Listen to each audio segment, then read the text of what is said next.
지난 한 주는 여러 가지 일들이 있었어요. 여러분들은 어떤 일이 있으셨는지 모르겠지만, 목요일에는 졸업식이 있었고요. 금요일에는 장례식이 있었고요. 어제는 결혼식도 있었습니다. 각기 다른 세 곳에서 힘찬 출발하는 사람들도 보았고, 또 먹먹하게 슬픔 가운데 있는 사람들도 보았고, 또 밝은 축복 가운데 나아가는 사람들도 보았습니다. 그런데 그곳에 공통점이 있다는 생각도 또 한 차례 들었어요. 그 공통점은 지금까지의 삶을 마무리하고 또 새롭게 시작한다는 것. 그래서 지난 일들을 정리하는 그 과정을 거쳐야 한다는 것. 그 가운데 어쩌면 아쉬움이 있을지도 모르겠다라는 생각이 들었습니다.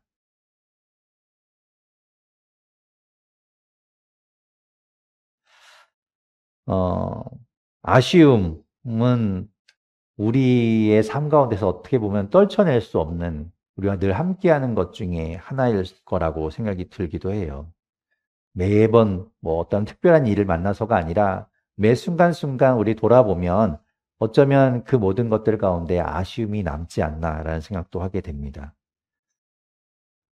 특별히 마무리와 헤어짐 이런 거 잘하고 싶은 소망이 있죠. 예. 어디에서 무엇을 하든지 잘 마무리하고 싶다. 또한 이 땅에서의 삶을 마무리할 때도 잘 마무리하고 싶다. 이런 소망이 있습니다. 하지만 말씀드린 것처럼 아무리 잘 한다고 해도 아쉬움이 남을 수 있어요. 많이 아쉬울 수도 있고, 적게 아쉬울 수도 있고, 단 하나가 마음에 걸려서 그게 아쉬움으로 남을 경우도 있을 겁니다. 여기 예수님께 나와서 눈물을 흘리는 여인이 있습니다. 눈물로 예수님의 발을 적시고 자신의 머리털로 그 발을 닦고 그 발에 입을 맞추고 향유를 부어드린 여인. 우리는 오늘 본문에서 이 눈물 흘리는 이 여인을 통하여 우리 자신을 좀 돌아보면 좋겠고요. 그 여인과 함께 그 여인의 삶을 통해서 우리 자신을 돌아보는 시간을 갖고자 합니다. 오늘 본문은 이렇게 시작하고 있습니다. 함께 36절을 다시 한번 읽어볼까요? 36절 함께 읽겠습니다. 시작. 바리새파 사람 가운데에서 어떤 사람이 예수께 청하여 자기와 함께 음식을 먹고자 하였다. 그래서 예수께서는 그 바리새파 사람이 집에 들어가셔서 들어가셔서 상에 상에 앉으셨다. 앉으셨다. 바리새파 사람이 이 바리새인이라고 부르는 사람이 예수님을 자기의 집으로 초청하였습니다. 아마도 회당에서 어떤 모임을 갖고 예수님의 강론을 들은 다음에 거기에서 그치지 않고 자신의 집으로 초대하여서 식사를 대접하며 계속해서 예수님의 대화 또 예수님의 강론을 듣고자 했던 것이겠죠. 예수님의 가르침을 받고자 한 겁니다. 예수님은 바리새파 사람들을 책망하고 그들을 저주하는 것처럼 보이기도 했지만 그들을 외면하지는 않으셨어요. 그래서 그가 자신의 집으로 초대했을 때 기꺼이 응하셨고 그 집에 들어가셔서 식사의 자리에 앉으셨습니다. 오늘 본문에 보면 상에 앉으셨다라고 번역하고 있지만 실제로는 우리가 생각하는 것처럼 어떤 식탁에 앉아서 의자에 앉는 그런 모습이 아니라 당시의 식사의 문화를 생각해 보면 기다란 소파에 이렇게 옆으로 비스듬히 누워서 머리 쪽이 손 닿는 쪽에 상이 있고 발은 그 반대쪽에 있는 그 모습으로 아마 누우셨다는 것이 더 맞을 겁니다. 그리고 그곳은 오픈된 공간이었기 때문에 특별히 그런 오픈을 해서 다른 사람들도 와서 그런 이야기 강론을 듣도록 이렇게 열어두었기 때문에 많은 사람들이 동네 사람들이 와서 예수님의 이야기를 듣고자 했을 겁니다. 하지만 그 식사의 자리에는 함께하지 못했겠죠. 초대받지 못했으니까. 바로 그때 하나의 사건이 발생하고 있습니다. 오늘 본문 37절과 38절인데요. 같이 또 37절, 38절을 읽어보겠습니다. 시작. 그런데 그 동네에 죄인인 한 여자가 있었는데 예수께서 바리새파 사람의 집에서 음식을 잡수고 계신 것을 알고서 향유가 담긴 옥합을 가지고 와서 예수의 등 뒤에 발 곁에 서더니 울면서 눈물로 그 발을 적시고 자기 머리털로 닦고 그 발에 입을 맞추고 향유를 향유를 발랐다. 발랐다. 아멘. 한 여인이 등장하죠. 이 여인의 이름은 밝히고 있지 않습니다. 이 여인의 이름이 뭔지 모릅니다. 그런데 그 여인이 죄인이라고는 분명하게 이야기하고 있습니다. 어떤 죄인인지도 모릅니다. 하지만 온 동네 사람들이 그 여인을 가리켜 죄인이라고 부르고 있다는 걸 알 수 있죠. 학자들은 추측하기를 이 여인이 음란한 여인이었을 것이다. 아마도 몸을 파는 여인이 아니었을까라고 생각합니다. 이름은 몰라도 죄인이라고 하면 누구나 알 만한 여인. 그 동네 가운데서 죄인이라고 아예 낙인이 찍혀버린 여인.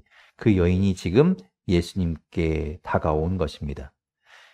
그 여인은 예수님이 바리새파 사람 시몬의 집에서 식사하신다는 이야기를 듣고 찾아왔던 것이죠. 식사가 행해지는 방까지는 들어올 수 있었지만 말씀드린 것처럼 식사의 공간 안에는 들어올 수 없습니다. 그것은 초대받지 않은 사람이 할 수 있는 무례한 일이었기 때문에 그곳에 접촉을 하거나 식사의 자리 안으로 들어갈 수 없는데도 불구하고 이 여인은 식사하시는 예수님의 발 곁으로 다가갑니다. 그리고 웬일인지 눈물을 흘리는 거예요. 한 방울 한 방울 떨어진 눈물이 예수님의 발을 적시기 시작합니다. 예수님은 그 당신의 발에 온기가 담긴 눈물이 떨어지는 것을 느끼고 계셨을 거예요. 하지만 말리지 않습니다. 왜 그러냐 묻지 않습니다. 예수님은 그 여인이 하는 행동의 의미를 알고 계셨기 때문입니다. 여인은 예수님의 발을 자신의 머리털로 닦았습니다. 사람들은 손가락질 했을 수도 있습니다. 아니 감히 저 죄인이 자신의 머리털을 가지고 예수님의 발을 닦다니. 특히나 전통과 관습에는 어긋나는 일이었습니다. 여인은 자신의 신체를 드러내지 않아야 하거든요. 특별히 또 머리털은 더 그렇죠. 그런데 머리털을 드러내고 그것을 가지고 다른 사람의 발을 닦는다는 건 있을 수 없는 일입니다. 천한 여인이나 하는 일이었죠. 하지만 그런 모든 차가운 시선과 또 그들의 냉소 그런 것들을 뚫고 그런 것들을 뛰어넘어서 여인은 예수님의 발을 눈물로 적시고 자신의 머리털로 닦고 있습니다. 그것은 예수님을 향한 마음이 있었기 때문이에요. 여기서 첫 번째 질문을 하게 됩니다. 왜 예수님의 발이었을까 하는 거죠. 유대인들에게 있어서 손님을 대접하는 것, 환대하는 것은 중요한 의무이자 또 공공연한 약속이었습니다. 나그네가 손님이 지나갈 때 그렇게 그냥 가도록 내버려 두는 것이 아니라 자신의 집으로 초대하여서 그에게 대접을 하고 특히나 그가 먼지를 뒤집어 쓴 발로 집안에 들어오는 것을 그냥 두는 것이 아니라 물을 내어 주어서 발을 씻을 수 있도록 그래서 쉴 수 있도록 해주는 것이 그들의 중요한 의무였습니다. 거기서 더 나아가면 먼지를 뒤집어 쓴 머리를 좀 씻을 수 있도록 기름을 발라주기도 하였습니다. 이 모든 것들은 이제 척박하고 건조한 환경 가운데 있는 그런 삶에서 비롯된 문화라고 할 수 있겠죠. 그런데 바리새파 사람 이 시몬의 집에 초청받으신 예수님의 발은 흙먼지를 그대로 뒤집어 쓴 더러운 상태였습니다. 왜냐하면 시몬은 예수님에게 발 씻을 물조차도 내어주지 않았기 때문이죠. 즉 예수님을 초청하기는 했지만 정말로 예수님을 환대하거나 기쁨으로 예수님을 맞이하고 있지는 않다는 것을 보여주는 겁니다. 오늘 본문 44절에서부터 46절에 이렇게 상황이 묘사되고 있는데요. 같이 한번 또 44절부터 46절을 같이 읽어볼게요. 시작. 그런 다음에 그 여자에게로 돌아서서 시몬에게 말씀하셨다. 너는 이 여자를 보고 있는 거지? 내가 내 집에 들어왔을 때 너는 내게 발 씻을 물도 주지 않았다. 그러나 이 여자는 눈물로 내 발을 적시고 자기 머리털로 닦았다. 너는 내게 입을 맞추지 않았으나 이 여자는 들어와서부터 줄곧 내 발에 입을 맞추었다. 너는 내 머리에 기름을 발라주지 않았으나 이 여자는 내 발에 향유를 발랐다. 아멘. 이 여인의 눈에 예수님의 발이 들어온 거예요. 아무도 환대해 주지 않은 발, 아무도 신경 써주지 않는 발, 아무도 챙겨주지 않은 그 발이 눈에 들어온 겁니다. 세례 요한은 이야기했죠. 자신이 예수님의 신발끈을 풀기에도 감당할 수 없다라고 이야기했는데, 이 여인은 그 고귀한 발이 그렇게 버려지고 있는 것, 아무도 챙겨주지 않는 것을 보면서 그 발에게 다가갔고 그 발에 눈물을 흘린 것입니다. 이 여인이야말로 정말로 예수님을 환대하고 있는 거예요. 예수님을 맞이하고 있는 거죠. 예수님은 그 여인의 마음을 아셨던 겁니다. 우리는 예수님을 정말 환대하고 있는가? 우리는 정말 예수님을 기쁨으로 맞이하고 있는가?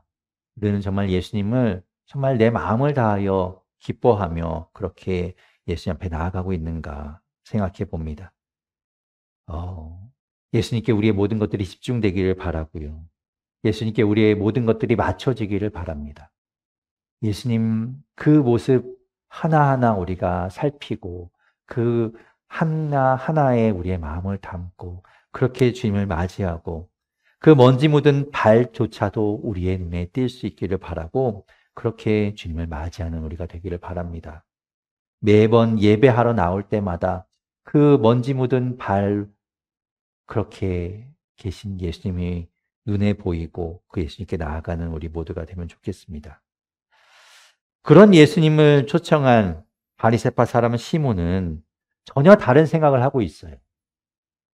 오늘 보면 39절에 보면 이렇게 이야기합니다. 39절 같이 한번 읽어볼게요. 함께 읽겠습니다. 시작. 예수를 초대한 바리새파 사람이 이것을 보고 혼자 중얼거렸다. 이 사람이 예언자라면 자기를 만지는 저 여자가 누구이며 어떠한 여인인지 알았을 터인데 그 여자는 죄인인데. 이 바리새파 사람은 예수님을 뭐라고 생각했냐면 예언자라고 생각했어요. 그래서 예언자로서 전해주는 하나님의 이야기를 듣고자 했던 것이죠. 그런데 예언자라고 한다면 자기 몸에 손을 대는 사람이 누구인지 정도는 알아야 하는 것 아닌가? 죄인이 누구인지는 분별할 수 있어야 되는 것 아닌가?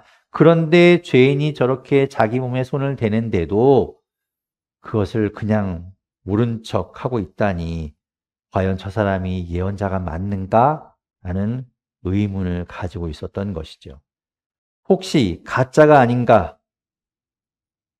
바리새파 사람의 눈에는 누구인가? 어떤 사람인가? 그가 어떤 신분이고 어떤 과거를 가졌는가가 눈에 들어왔던 거예요. 그래서 여인도 그렇게 바라보았고 예수님도 그렇게 바라보고 있는 겁니다. 그런데 예수님은 전혀 다른 말씀을 하고 계세요. 오늘 본문 47절에 보면 예수님 이렇게 말씀하십니다. 같이 47절 또 읽어볼게요. 시작. 그러므로 내가 내게 말한다. 이 여자는 더 많은 죄를 용서받았다. 그것은 그가 많이 사랑하였기 때문이다. 용서받는 것이 적은 사람은 적게 사랑한다. 아멘. 두 번째 질문을 갖게 됩니다. 왜 예수님은 이렇게 다른 이야기를 하시는가?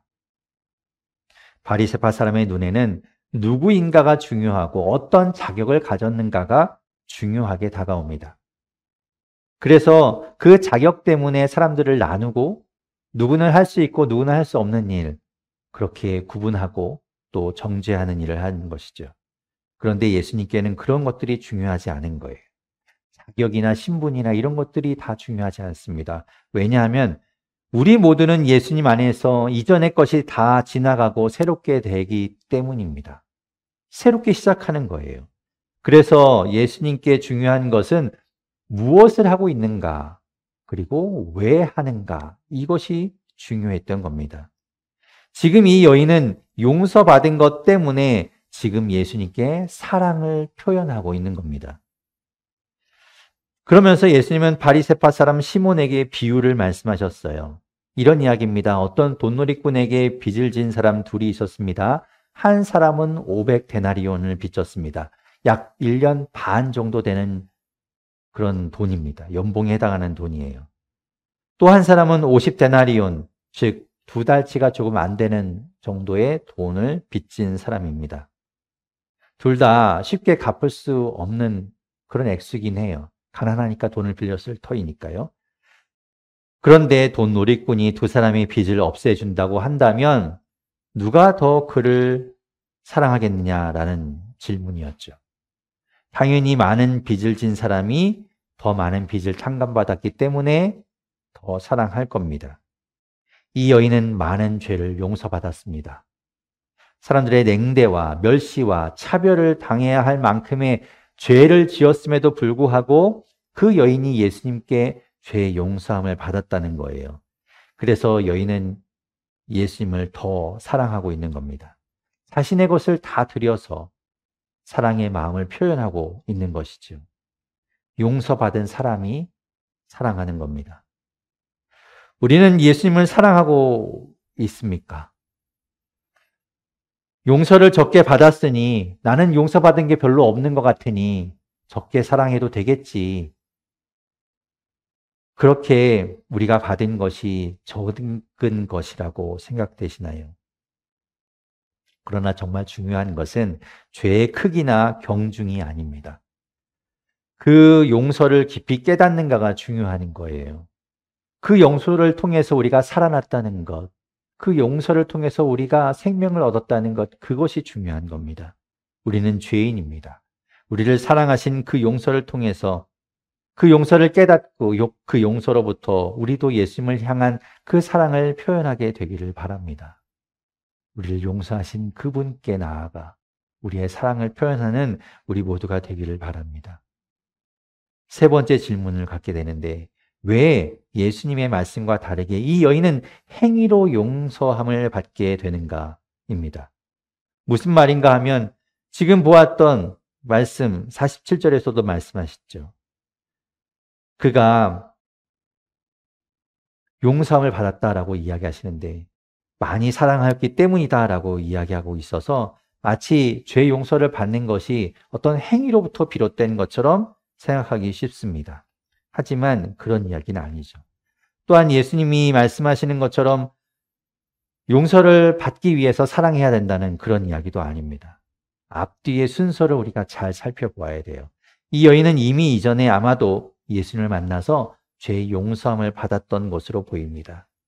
그래서 예수님은 그 여인을 이미 용서하셨고 그래서 여인은 예수님께 드리기 위해서 그 용서함을 받은 것 때문에 향유를 준비하고 예수님께 나아왔던 것으로 보이는 거죠. 다만 예수님은 사람들이 다 있는 곳에서 그 여인을 향하여 죄의 용서함을 선포하셨던 것은 이 여인이 계속해서 죄인으로 남아있지 않고 이제는 죄의 용서함을 받았다는 것을 사람들에게 보여주기 위해서 많은 사람들이 있는 가운데 용서함을 선포하시고 그 여인에게 자유함을 주신 것입니다. 그러니까 우리가 거꾸로 오해해서 그 여인이 어떤 행동을 하고 예수님께 나아가 자신의 것을 들여서 사랑의 행위를 했기 때문에 용서를 받았다고 생각하면 안 되는 거예요. 그런 행위로 구원을 받는 것이 아니라 믿음으로 구원을 받는다는 것, 믿음으로 죄 용서함을 받는다는 것, 그것은 변함이 없습니다. 그것은 달라지지 않아요. 그래서 우리 오늘 본문 뒤에 나오는 50절에 보면 예수님이 이렇게 말씀하세요. 제가 읽어볼게요. 그러나 예수께서는 그 여자에게 말씀하셨다. 내 믿음이 너를 구원하였다. 평안히 가거라. 아멘. 믿음이 구원하게 되는 겁니다. 오늘 우리는 한 여인을 만났습니다. 예수님의 먼지 묻은 그 발, 더러움이 그대로 묻어있는 그 발, 아무에게도 환대받지 못하고 아무도 신경 써주지 않는 그 발 곁에서 눈물로 그 발을 적시고 자신의 머리털로 닦아내고 그 발에 입을 맞추고 자신이 준비한 그 귀한 향유를 발라 드렸던 여인. 그 여인은 예수님께 벗어날 수 없을 것만 같던 그 죄를 용서함 받고 예수님 앞에 나아가 사랑을 표현하였던 것입니다. 그럼에도 불구하고 자신이 할 수 있는 것은 최선을 다해서 했음에도 불구하고 아쉽고 더 드리고 싶은 마음 때문에 눈물을 흘리고 있는 여인이었습니다. 주님은 우리를 용서하셨습니다. 이 여인을 용서하셨듯이 우리 또한 용서하셨습니다. 주님 앞에 용서받은 우리가 주님을 더 사랑할 수 있기를 바라고요. 주님을 사랑하며 더 사랑하지 못해서 아쉬워하며 우리의 그 아쉬운 마음이 눈물이 되고 그 눈물이 사랑의 노래가 되기를 바랍니다.